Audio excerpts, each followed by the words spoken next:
La conférence des églises de toute l'Afrique CETA est en consultation à Lomé sur la question de migration irrégulière, de trafic des personnes et d'esclavage moderne. Cette consultation pour le compte de l'Afrique de l'Ouest est ouverte ce 5 juillet 2022. Nous sommes ici réunis par la communauté des églises de toute l'Afrique.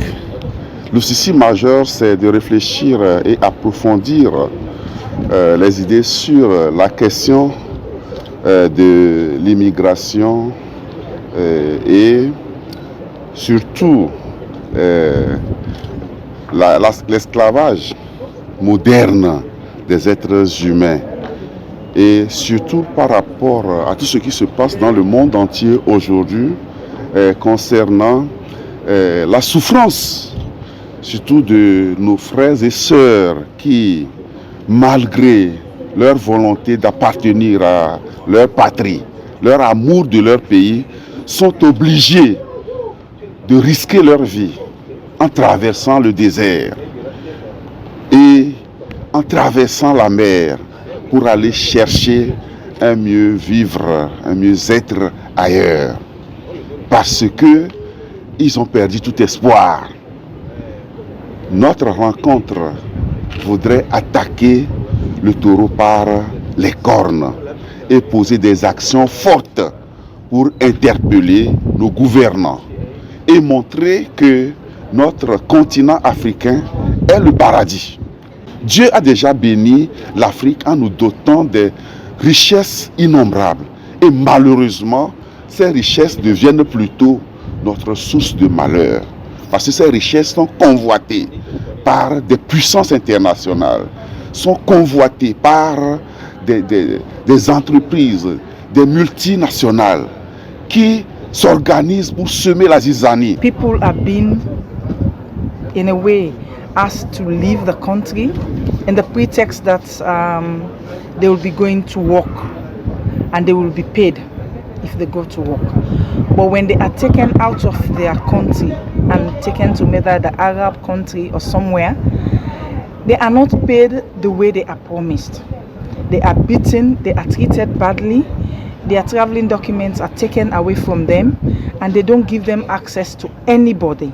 Venus de plusieurs pays d'Afrique, les participants à cette consultation vont mener des réflexions à soumettre aux instances dirigeantes africaines, aux chefs d'État en vue d'une collaboration étroite avec les responsables d'église pour contenir ces fléaux auxquels font face les jeunes africains. We are working with the African Union on the issues of irregular migration and human trafficking. Nous, ce que nous faisons lorsqu'il s'agit de la migration irrégulière, nous nous focalisons sur le fait que les Africains bougent beaucoup de façon interne.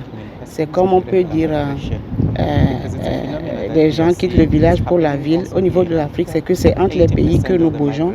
Mais nous essayons de pousser pour un plaidoyer pour que les mouvements soient free, c'est-à-dire qu'il n'y a pas de pénalité pour quelqu'un qui bouge du Togo vers le Ghana, par exemple. Que ce soit parce qu'il faudrait qu'on comprenne que nous sommes tous des Africains et en tant qu'Africains, on doit nous donner le droit de pouvoir bouger entre nous et de nous installer où nous voulons. Mais donc nous poussons pour que, puisque l'Union africaine a un cadre de migration pour l'Afrique, mais qui n'a pas encore été ratifié. Il y a aussi le protocole de libre mouvement de la CEDEAO qui n'a également pas encore été ratifié. Donc nous poussons par le plaidoyer pour que les États membres puissent ratifier ces protocoles-là et les adopter pour une application au niveau national. Et cela permettra un mouvement libre de tout Africain dans quelques pays où il désire s'installer pour un mieux-être et aussi pour soutenir sa famille. C'est ce que nous essayons de faire au niveau du bureau de liaison avec l'Union africaine. But Africa is Africa and we are Africans and it belongs to us. So we should be able to find a mechanism in which we all as Africans are able to enjoy Africa together, and one of them is actually facilitating the free movement of people in Africa. En termes de statistiques, c'est des milliers de jeunes Africains qui recherchent l'Eldorado ailleurs où ils sont exploités, sous-payés et parfois avec des documents saisis. Nous allons sortir d'abord des communiqués, des réflexions envers les dirigeants africains. Nous allons sortir des réflexions pragmatiques et envers l'Union africaine et d'autres organisations sous-régionales qui devraient travailler en synergie avec les chefs d'église pour qu'ensemble nous puissions trouver une solution à ce problème.